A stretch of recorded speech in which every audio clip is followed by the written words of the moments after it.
graph the image after reflecting over the x-axis and translating 4 units left. All right, so we're going to take this rectangle. We're going to start off by reflecting it over the x-axis. This is our x-axis. So 2 ways you can do it. You can either count, like from point A to get to the x-axis, I have to go 1 unit down. So I'm going to go 1 unit down to get to A prime. If I did that from D, I have to go 6 units down, so I would go 6 units in the opposite direction.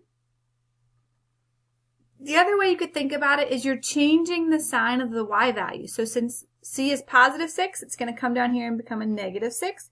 You keep your x the same, you just change the sign of y.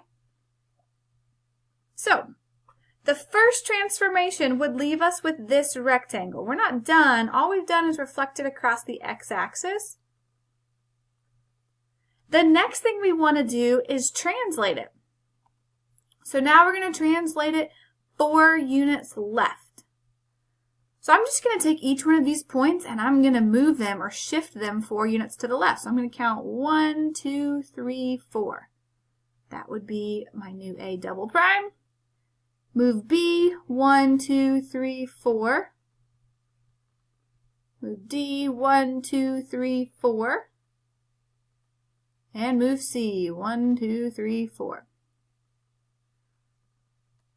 And this should be our final image if we reflect across the X and translate 4 units left.